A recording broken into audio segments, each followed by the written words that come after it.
Oh, ladies and gentlemen, welcome to EFET Interviews. I am your host, Grant Van Dyke, and I got here the Outlaw Saint. Outlaw, you've been going through EFEDs and rampant, like, as a superstar who wants to get the job done. You just had a match in the core of EFED against Mark Jacobs, which you came unsuccessful in. What's going through your mind about losing to Mark Jacobs? Well, Mark Jacobs to me, he's a good champion. I think he is the face of the company. I think it's bullshit of what happened at the end of the match, but I'll deal with that on Monday. He'll do that on Monday. Talking about Monday's announcement, I am doing a show called The Extreme Core, which the day before 27/15. That's going to be coming up soon. Well, earlier yesterday, there was a personal incident with you and Torrance. What happened there? What was going through your mind about that? And through my point of view, through what he did to my relationship, to my now ex-wife now. What was going through my mind was my fist going through the back of his fucking skull. Torrance Banks is a piece of shit that's been ducking me for 5 months. He's been signed to matches with me. He's no-showed him because he's a fucking pussy and scared of me. I've dealt with Torrance in the past. He does duck out on some opponents, even like you. He ducked on you because he's a pussy. You said that he's a pussy. I'm not telling he's a pussy, but he is a pussy to my mind. And with much experience with the kid himself, he doesn't have the much experience of making it up with you. I want to see the match go down. I want to see the match go down on my show, which I will book it for 27/15. I will book it, okay? There you go, fans. You got yourself some money right there. Well, I'm game if he'll actually fucking show up.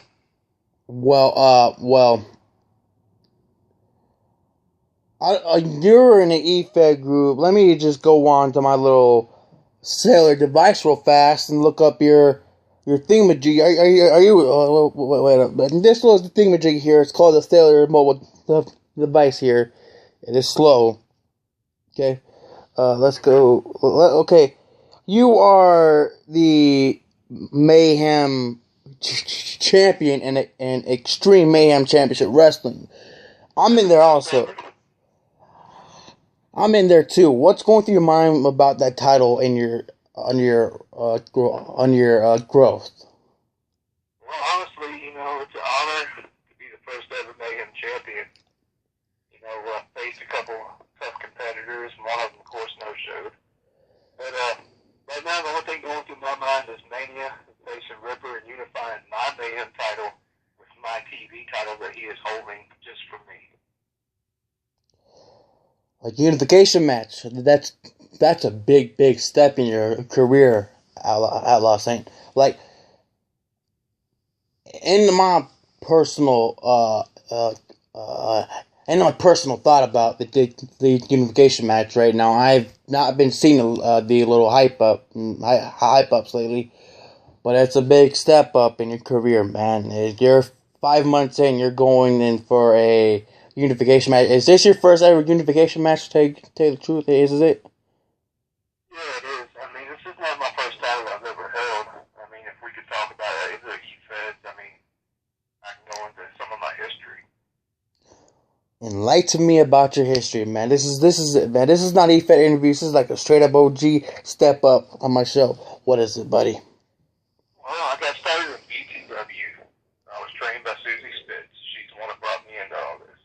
I know you and her have your differences, and all that, so I'm not going to rehash any of that. I respect you, I respect her. But I got fired immediately from there because my attitude did not fit what they wanted. So then I moved on to Mayhem Wrestling, MWF, and I joined POD, which was led by Prophet. And within 2 weeks of being with his group, I thought his leadership was bullshit. I challenged him promotions, and he backed down from me. So on Christmas Eve night, me and the rest of POD asked him to come to the ring. We were going to give him a Christmas present, and I orchestrated an attack on him with a barbed wire wrapped Christmas tree, and I took all of his POD members and I turned them into the new era. From there, I went on to win the Mayhem title from MWF, and I was set to face Ripper for the Mayhem World Heavyweight title, and I was winning that match in promos, but I had some health issues, and I had to back out. That was the only no-show I've ever done, and now I have been faced with the stigmata of being a no-show talent. So every EFED I'm in, which is like 10 of them now, I am asked to be double and triple booked. So every show I'm on, I'm in 2 to 3 matches. Just last week alone, I did 15 promos and 5 video promos. And right now, I am in DWE, which is Dark Watchtower Entertainment, and I'm going for the U.S. title there, which is pretty much a lot because nobody can touch me there. And HEW, which is Hardcore Elite Wrestling, I am teamed up with Y2J Chris Jericho, and we're managed by Boozy Spitz, and we're in a tag team tournament for that title. Oh shit, I got title matches in all kind of places. You know, this late hour with the beating I took from Mark Jacobs and the winning of the title and Mayhem, or EMCW rather. You know, everything's just kind of a blur right this second. That's a big... You're a hard-working man, like I used to be my rookie days in EFED. Hard-working, going over, traveling to do promotions, looking at the rules, iOS, everything like that, trying to get on their LT now. Prior to my career, I skedaddle until it hit 4 separate roadblocks of my career. That's personal stuff. I can't tell on TV. Yeah, we all have personal stuff that's fucked us up from our accomplishments. Now, on a personal note, I want to tell you it's an honor that you chose me to face you in your retirement match from the Corps. yes, and it's I hope I can give you a good enough match that you deserve on your way out. It's a retirement tour. Till you get to the retirement tour, my last stop is EWC 5/11/15. The last stop in my retirement tour. And I gotta lock the door of my career, lock it up, ship it off, do my stuff in here, out in that world. Because it's just damn true. It's real, it's damn true. And, roadblocks. For the record, too, Connor, if you're listening to this man deserves to be in the DRW Hall of Fame. Fucking get off your ass and do it already. Well, me and Connor, I can go there right now. I can speak about this. This is do me. I'm gonna tell you this. Me and Connor had like a little backstory. Our backstory is we met up in a WRP group. We met up. Then he built his own EFED called DRW. I helped him with that. I wrote the Constitution with Pamela, Michael Eaton, Austin Uhas, which Austin Uhas is not there no more. RPM. RPM. I even wrote the Constitution with likes of Mia Marston, or back then Jake Marston. I wrote everything with people in there. And this guy continually throws everything at me down my throat, and now in my return to that group last week, a lot of shit talk went down there, and I didn't like it. And I didn't like what they were saying about the R word. I can't tell on TV because I have a sister who is mentally challenged, and I can't say it on live TV. I fucking hate bullies, man. You know, in my promos, I get nasty, but it's just for entertainment, is to win the matches. I mean, people don't need to be throwing shit out there like that. And I'm okay on the record right now. Me and Colin have a beef personally. I mean, you see my record and all these other EFEDs. Right now in DRW, I am 0-8. He has buried me so far in DRW that I'm on the fucking TV show. I haven't been on a pay-per-view there in months. The last pay-per-view I was in was on the Rumble in January. So Connor, if you're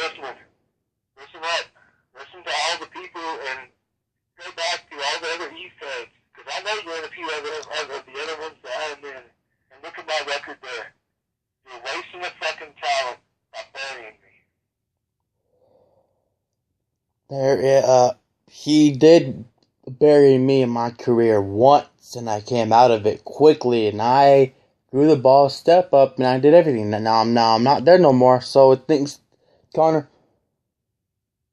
Yeah, I'm daddy. You're not daddy. I'm daddy, and I'm daddy. You know this for a fact. I'm daddy. I'll probably be dead after this interview with Connor.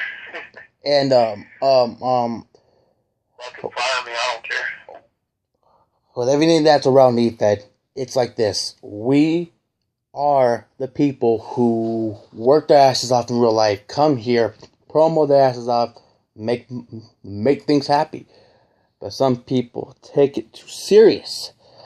And I know Susie Spitz, me and her had a feud that turned too serious, and management was on my ass about Susie Slut. The Susie Slut were my promos and stuff, and that got undermined, and they told me to stop doing it, and then I stopped doing it until I bring it up into a show, and people go ballistics about the word. You tell you the word, and it gets people on the deal. But you mean like a Torrance over here calling me a Torrance, stop overstepping your boundaries, bro. Be a man. Don't be a little boy whose balls haven't dropped until like they're 22. Okay?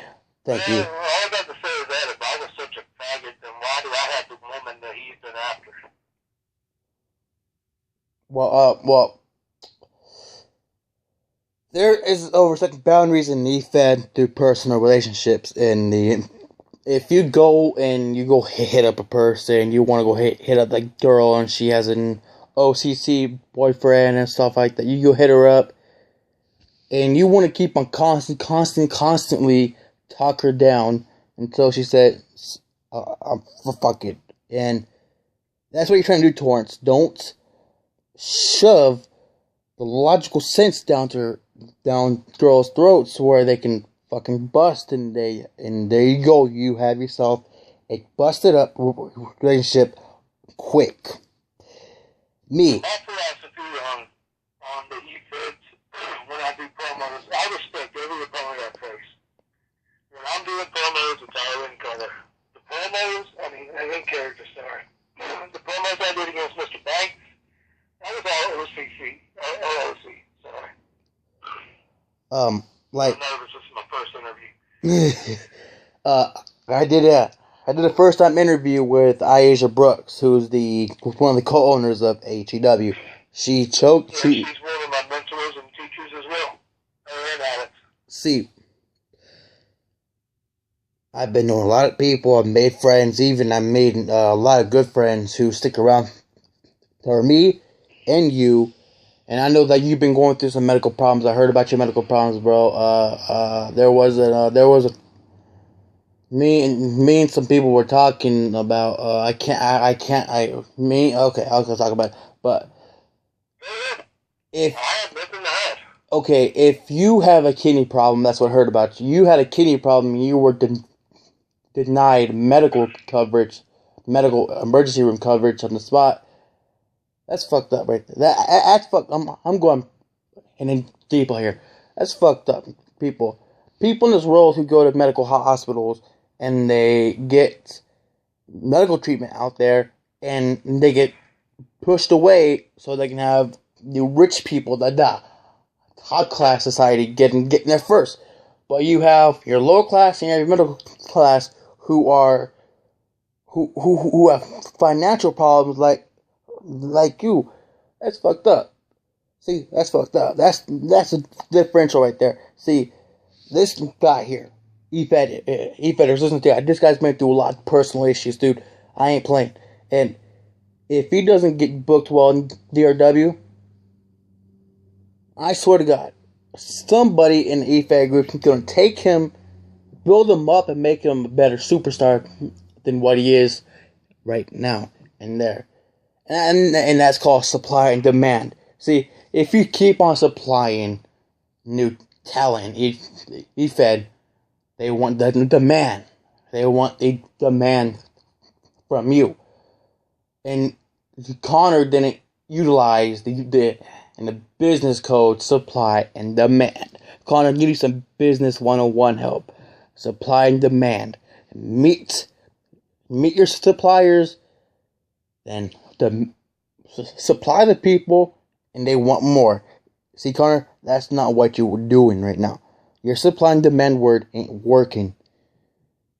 This is why you have a huge. See, this is why your success in DRW, Connor, is you keep on supplying people with new talent, and they keep on coming to you, and they want more, but you constantly deny them of that.